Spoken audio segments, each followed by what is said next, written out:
He leído que el 45% de los estadounidenses típicamente hacen resoluciones de año nuevo.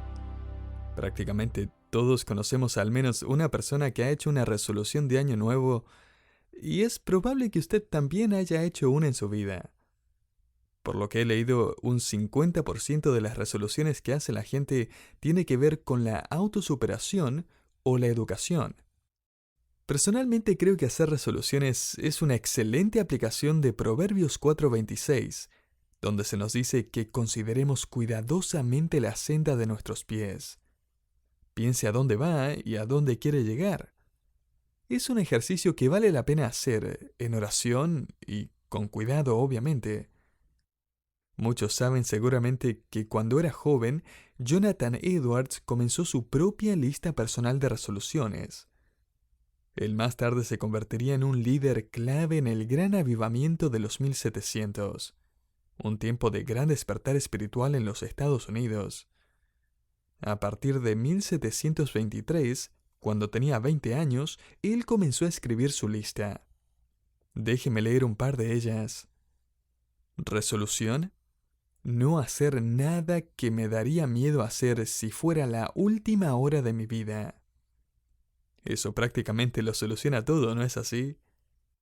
Edwards continuaría durante un año escribiendo 70 resoluciones en total, resoluciones que le sirvieron de timón a lo largo de su vida.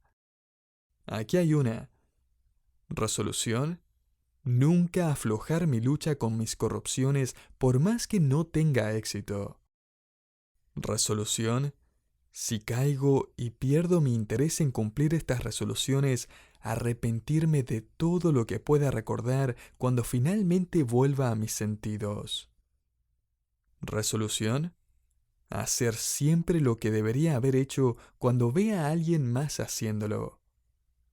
Una más, y creo que esta fue la clave de su éxito. Jonathan Edwards hizo la resolución de repasar sus resoluciones. Resolución: preguntarme cada noche al ir a la cama, ¿en qué he sido negligente? ¿Qué pecado he cometido y en qué me he negado a mí mismo? Es decir, ¿qué cosas he hecho bien? Y hacerlo al final de cada semana, cada mes y cada año.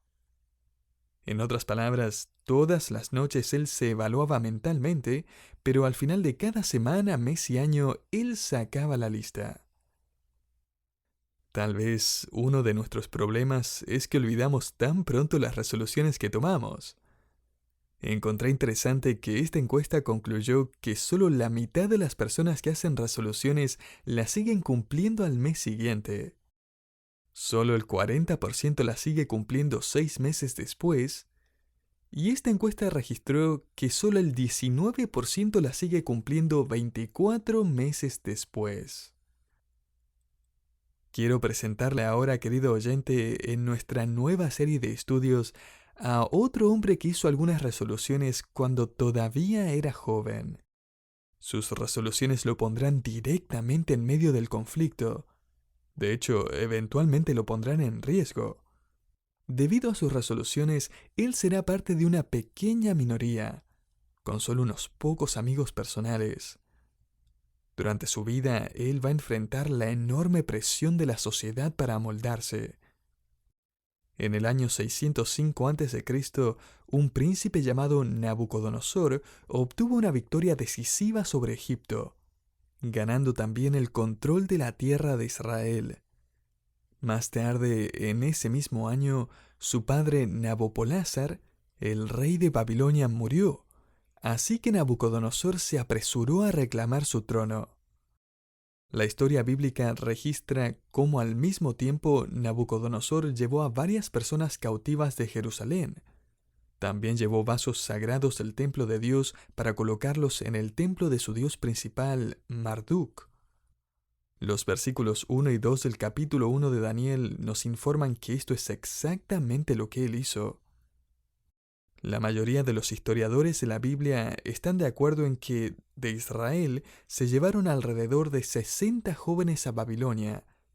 El versículo 3 nos informa que los jóvenes eran del linaje real de Judá, hijos de nobles y líderes de la tierra de Israel. En el versículo 4 se les llama jóvenes, la palabra hebrea yeladim, que la mayoría está de acuerdo en que tenían entre unos 13 y 17 años de edad. Y se nos dan 6 breves descripciones de estos jóvenes. Ellos eran sin defecto físico. En otras palabras, Nabucodonosor solo quería personas con físicos impecables en su corte. Ellos también eran bien parecidos, pero notamos que ellos también tenían que ser inteligentes en cada rama del conocimiento. O sea, no querían tipos apuestos y sin cerebro. También tenían que ser brillantes. También tenían que estar dotados de entendimiento. Además, estos jóvenes tenían que ser capaces de discernir. Esto hace referencia a ser capaz de reunir datos y correlacionar los hechos y llegar a la conclusión correcta. Finalmente, se nos dice aquí en el versículo 4 que debían tener la capacidad de servir en el palacio del rey. Esto era una referencia a su porte, a su compostura, incluso a sus modales. Obviamente Daniel y estos otros van a aprender un montón de nuevos modales, costumbres y habilidades sociales.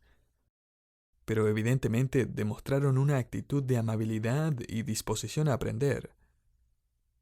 Ahora, si estos jóvenes lograban reunir estas 6 cualidades, la última parte del versículo 4 nos informa que los admitirían en la Universidad Real de Babilonia. No le daban labores esclavos, sino becas escolares. Me gustaría continuar a través de este capítulo mostrándole 4 eventos transformadores que están a punto de impactar, cambiar y desafiar la mente y el corazón y la vida de Daniel y sus amigos. A partir de todo esto surgirán nuevas resoluciones que van a marcar a Daniel por el resto de su vida. El primer evento transformador es que a Daniel lo llevan a un nuevo mundo. Para nosotros es difícil imaginarnos el impacto que tuvo para Daniel el mudarse de la tierra de Judá, el hogar de su niñez, al lugar más grande, más rico y más hermoso del mundo antiguo. Los jardines colgantes alrededor de los terrenos escalonados del palacio habían sido una de las 7 maravillas del mundo antiguo. Un personal altamente entrenado cuidaba los jardines las 24 horas del día.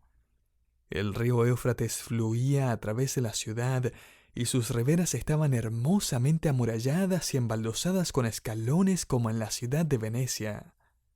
La entrada principal de esta capital era también una de las maravillas del mundo antiguo. Se llamaba la Puerta de Istar, en honor a su diosa principal, a quien consideraban como la reina del cielo. A todo esto, esta misma puerta ha sido excavada y reconstruida en el Museo de Berlín. Tiene hermosos azulejos azules y dorados, dragones y leones hechos a mano en patrones de azulejos de colores. Daniel debió haber atravesado esta misma puerta de Istar. Sin duda su corazón empezó a latir fuerte, quizás escondiendo detrás de sus ojos pensamientos de asombro absoluto y al mismo tiempo de completa desesperanza. Luego ellos habrían entrado por la puerta y caminado por el bulevar principal, llamado el Camino de la Procesión. Este tenía unos 45 metros de ancho y fue diseñado para recibir tráfico en ambos sentidos. También contaba con una bella franja vegetada que separaba a ambos lados de la calle y sendas peatonales a cada lado del camino. Estos cautivos habrían caminado junto a las paredes de azulejos que estaban a ambos lados del camino procesional. Estas paredes han sido excavadas y son impresionantes, bellas. Estaban cubiertas de mosaicos con figuras de palmeras que se extendían a unos 9 metros de altura. Había figuras de manadas de leones marchando en fila debajo de las palmeras. Cada león medía 2 metros de largo sobre un fondo de azulejos azul oscuro. Debió haber sido una impresionante exhibición de riqueza y poder. Nabucodonosor en cierto modo estaba obsesionado por los leones. Él los acumulaba junto a otros animales salvajes para mostrar su poder, y cada cierto tiempo los alimentaba con gente que no le gustaba. Estos leones van a aparecer en la vida de Daniel unos 70 años más tarde. Pero ahora, ¿puede usted imaginarse al joven Daniel y a sus amigos caminando a través de esa enorme puerta y por este bulevar? Este ya no era el campo, no era la pequeña Jerusalén, era Babilonia la Grande. Bienvenidos a su nuevo mundo. En segundo lugar, usted puede notar en el versículo 4 que ahora no solo tienen un nuevo hogar, sino que están a punto de comenzar una nueva educación. El rey ordena a Aspenaz, el director, que comience un programa universitario de 3 años. Este es un curso intensivo impartido por los mejores tutores. Fíjese otra vez en la última parte del versículo 4, se les enseñaría la literatura y el idioma de los caldeos. Obviamente, el propósito de su educación era transformar a estos judíos en babilonios. Los instruirían en las mitologías babilónicas de la creación, el diluvio, el origen de la humanidad y el politeísmo. Sus profesores habrían sido caldeos, la élite de la sociedad babilónica. Estos eran los sabios de antaño, la casta sacerdotal que entrenaba a los reyes. Eran los adivinos, los magos, los educadores de la élite de la filosofía, la astrología, la arquitectura, la agricultura, la historia, la jurisprudencia, la lingüística. Y su objetivo aquí era bastante simple: convertir a estos hebreos atrasados y monoteístas en creyentes politeístas en el mejor de los casos, o en ateos. Muy parecido al sistema educativo de nuestra propia cultura, ¿no le parece? Un sistema construido sobre las bases del humanismo y el ateísmo. Recuerdo que una estudiante universitaria me dijo hace algún tiempo atrás que su profesor admitió abiertamente que uno de sus objetivos era destruir la fe de los cristianos en su aula. Al igual que Daniel, nuestros estudiantes son bombardeados tanto con verdades como con errores. Eso no significa que no puedan obtener un título de una universidad laica, pero sí significa que es mejor que aprendan como si comieran cerezas, tragando lo bueno y escupiendo las semillas. Y hasta ahora a Daniel se le ha enseñado el creacionismo a partir del registro inspirado de Génesis. Pero eso está a punto de cambiar. Así que a estos jóvenes judíos los metieron a un nuevo mundo, con una nueva educación, e incluso, en tercer lugar, se les dieron nuevos nombres. Todo esto era parte de la reprogramación psicológica y espiritual babilónica. Y este fue un método inteligente. Observe el versículo 7. A estos el jefe de los eunucos puso nombres. Puso a Daniel Belsasar, a Ananías Sadrac, a Misael Mesac y a Azarías Abednego. Sus nombres hebreos que habían recibido al nacer reflejaban la gloria de Dios. Sin embargo, sus nuevos nombres tenían la intención de recordarles cada vez que los escucharan que su Dios había perdido. Daniel significa Dios es mi juez. Belsasar es un nombre compuesto por Bel, que es el nombre de la deidad más importante de Babilonia, y Sasar, que significa príncipe de, o tal vez protegido por. Cualquiera sea el caso, Daniel ahora tiene un nombre que honra el poder de Bel, y su antiguo nombre que glorificaba el poder de Dios se ha ido para siempre. Ananías significa Dios es misericordioso, y sin embargo cambian su nombre a Sadrac, que significa iluminado por el dios Sol. Nuevamente, los babilonios hicieron eso para contradecir directamente el significado de su nombre original, que era bajo el cuidado misericordioso de Dios. y ahora significa bajo el cuidado iluminador del dios Sol. El nombre Misael anunciaba ¿quién es como Dios? Y a él le cambiaron su nombre por Mesac, que significa ¿quién es como Venus, la diosa del amor sensual? Finalmente a Azarías, cuyo nombre significaba el Señor es mi ayudador, le cambiaron el nombre a Abednego, que significa adoro a Nego, el dios de la sabiduría. Y querido oyente, ¿no cree que ellos se estarían preguntando a estas alturas, ¿serán reales nuestros nombres judíos? ¿No habrá sido todo una fantasía? ¿Es nuestro Dios el verdadero Dios? ¿Es Él misericordioso, sabio, todopoderoso, capaz de cuidarnos? En este momento no lo parece. Imagine la presión de tirar todo por la borda en este nuevo mundo, mientras les enseñan cosas nuevas y recuerdan diariamente que Jerusalén y su Dios eran cosas lejanas del pasado cada vez que los llamaban por sus nuevos nombres. Añada a eso un cuarto nuevo evento transformador. Lo llamaremos nuevas tentaciones, porque lo eran. Ahora, el resto del capítulo 1 trata básicamente con el siguiente tema. ¿Comerán la comida de la mesa del rey y beberán su vino? Ahora uno se pregunta, ¿pero qué hay de malo en eso? El versículo clave para entender lo que está pasando es el versículo 8. De hecho, si usted quiere resumir la vida de Daniel en un solo versículo, aquí está. Entienda el versículo 8 y va a entender a Daniel.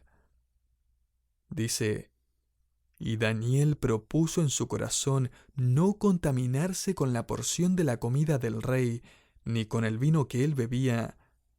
Pidió por tanto al jefe de los eunucos que no se le obligase a contaminarse.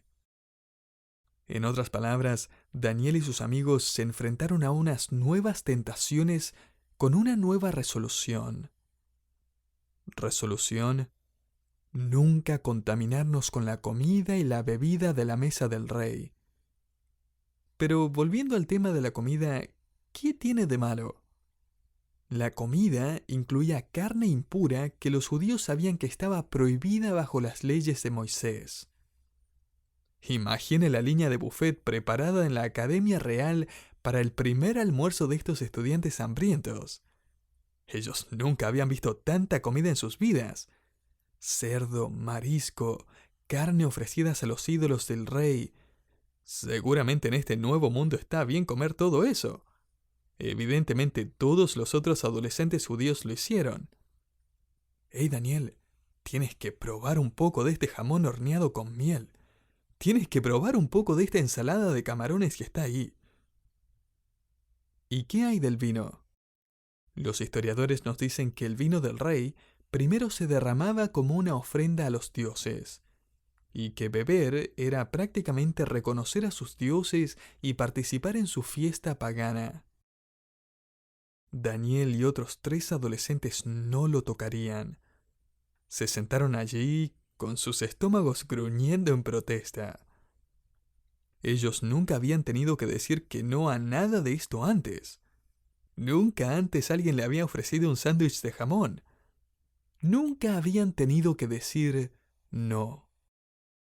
Y si alguna vez hubo un momento en el que parecía correcto decir sí, habría sido ahora. Querido oyente, tal vez usted se encuentra enfrentando nuevas tentaciones. Tentaciones que han surgido recientemente.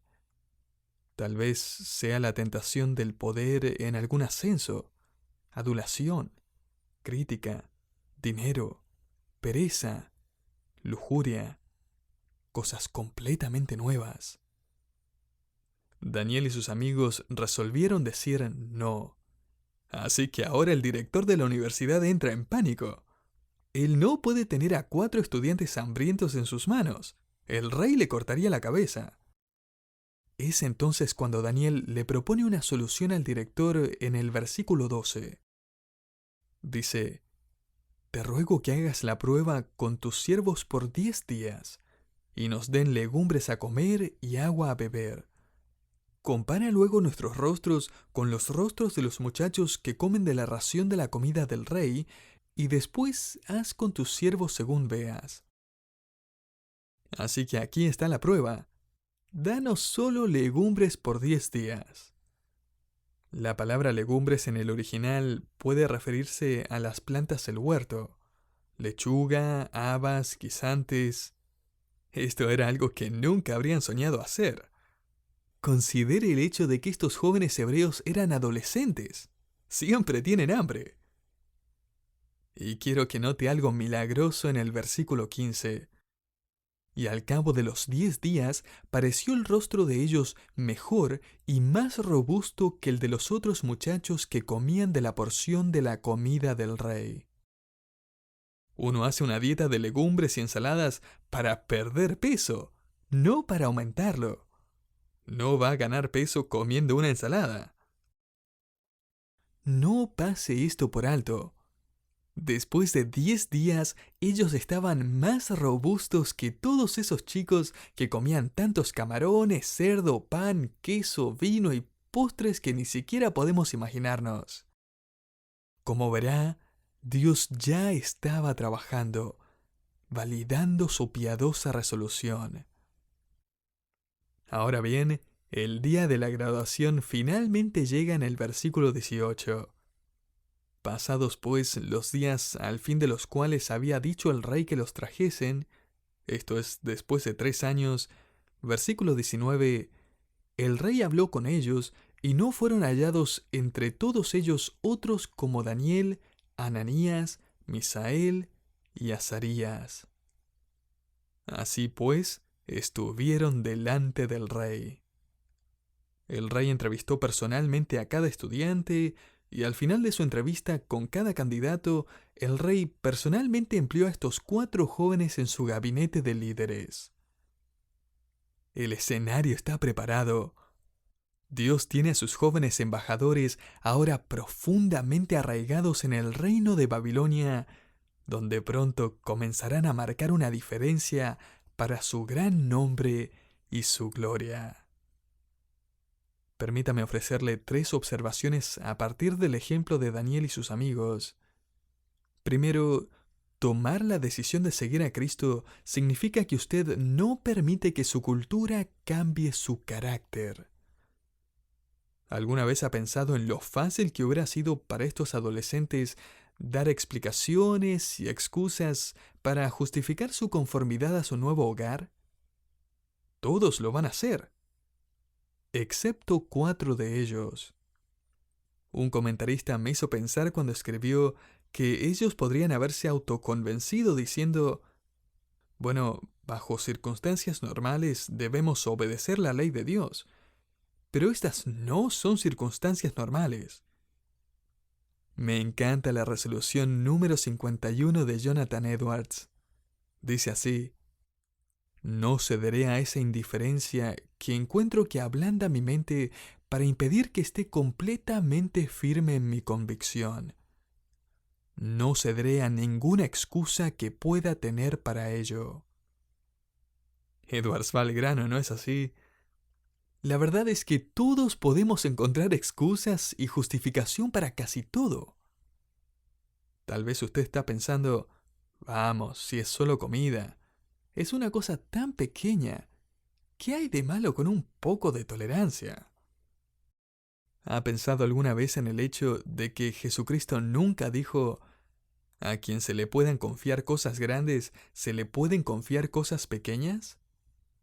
En realidad, él dijo, a quien se le puedan confiar cosas pequeñas, se le pueden confiar cosas grandes. Mateo 25. Tomar la resolución de seguir a Cristo significa que usted se niega a permitir que su cultura cambie su carácter. En otras palabras, un nuevo hogar no tiene que cambiar su corazón. En segundo lugar, tomar la resolución de seguir a Cristo significa que usted escoge obedecer a Dios sin ninguna garantía. Preste atención a lo siguiente. No hubo una voz susurrándoles en el oído: oigan, si no comen esa comida, me voy a asegurar de que el rey les dé el empleo. Si me obedecen, me voy a asegurar de que se gradúen como los mejores estudiantes. Si se mantienen firmes por la verdad, me voy a asegurar de que salgan adelante en la vida.